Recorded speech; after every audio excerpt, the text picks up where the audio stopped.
Hey everybody, welcome back to the channel. In today's video, I am going to be doing my first applique hat, and here is the finished product.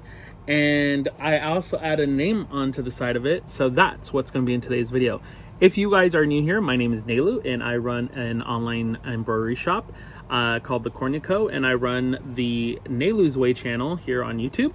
And on this YouTube channel, we go over embroidery, DTF, and just a whole bunch of other stuff we're doing here in my shop for business. So if that sounds like something you'd like to stick around for, please do. Consider subscribing, liking the video, leaving a comment if you have any questions.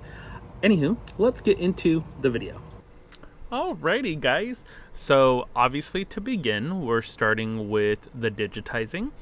And so this is me digitizing, and I am gonna speed this up for you guys just so that way it's not super slow, so it's gonna go quite quick. Mind you, I just started digitizing, so if something looks weird or whatnot, that's my excuse. And so yeah, I'm not gonna pretend like I know what I'm doing, because I really don't. This is my first time trying an applique, and I've just watched some videos and trying to understand the basics, and I'm taking some training on digitizing. So if you are somebody that's in embroidery, I would highly recommend taking some courses in digitizing. Even if you do not digitize, I think it's a great idea, because then you kind of understand the the basics and the theory that goes behind the embroidery process when it's being made. So when you're having an issue with the design, you might be able to look at it and be like, oh, it's the digitizing, not the machine. Because sometimes from previous experience, it is the digitizing that was the issue and not necessarily the machine, because the machine will only stitch out exactly what you digitize. So we do use third-party digitizers for our business, especially for like logos and stuff that are a little bit more complex and out of our range of or scope of knowledge. We use a company called Q Digitizing, I believe it's called. And we also use a couple other like third-party people. We have a Melco machine. That's what we stitch on. And with that machine, they have like a list or a reference list for digitizers. So if you're looking for somebody and you don't have a Melco, you can just type in Melco digitizers, and it's like a PDF list that you can find online. So if that's something you're interested in, it might be useful for you. So the only thing, after I digitized this, I realized that I did not connect some of the points. Like right now, I'm working on the little stems, the green stems that are going around. And you'll see once I finish digitizing, I didn't use a run stitch, so it did cut in my original stitch, but I went ahead and updated that and connected it obviously the connection points, so that way we don't have the cuts.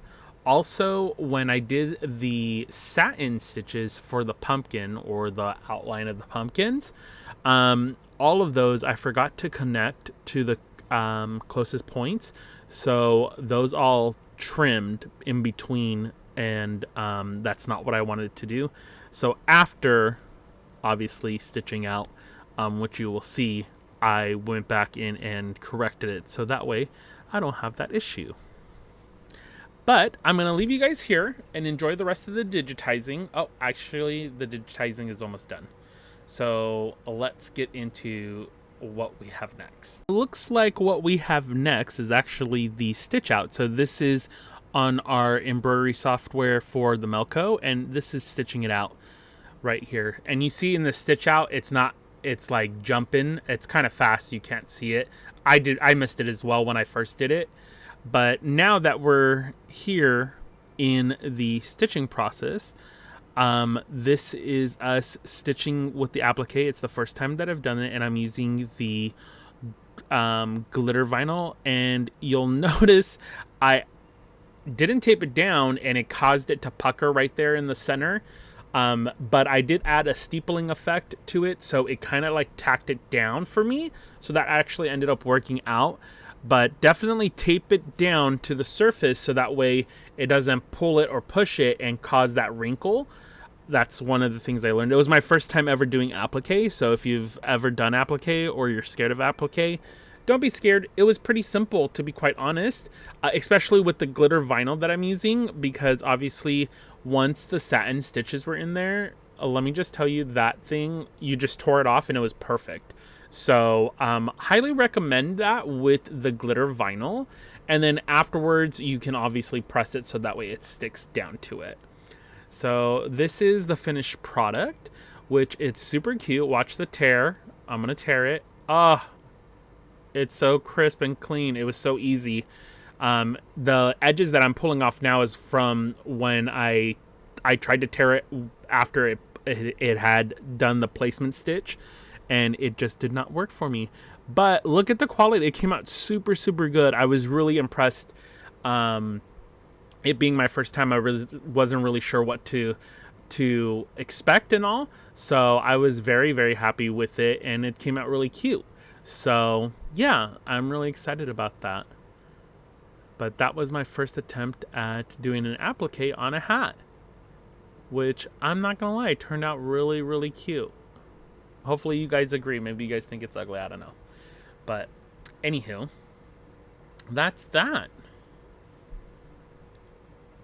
Alrighty guys, so I do hope you enjoyed this video. It was my first time making the applique, so that's why I didn't really talk during the section and I did the voiceover, because I wasn't really sure what to expect. I wasn't really sure what to do. So I just brought you guys along, and that's what it was. So yeah, if you guys have any questions or you want to know more or you want to see more stuff like this, please let me know in the comment section below. I really would appreciate it. Also, if you love the design, I have it up for free on my website, nayluzway.com. You can download it there. And I also added a little shop section on our website.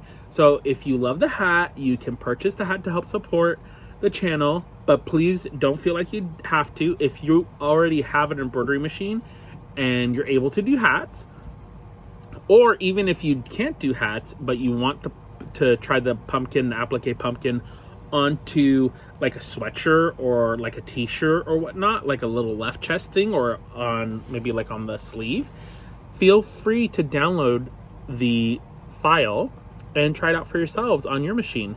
I have a DST and a PES file available for download for you guys, and it, like I said, it's completely free. So if you're somebody that's crafting and you have a machine, feel free to use that. And if you want to put it on something and you want to try to sell it, feel free to do that as well, because that is something to help you in your business journey. So a little gift from me. Anywho, I think that's about it. I think I covered all my bases. Oh, I also corrected the in the files that if you wanted to download the free files, I corrected it so it should not jump, like do the jump stitches where you have to cut or whatnot. So I fixed all of that up. Anywho, I'm going to leave you guys there. I hope you enjoyed this video again. Please consider subscribing to the channel. If you haven't already liked the video, please like the video. And I will see you guys next time. Alrighty guys, I love you. Bye.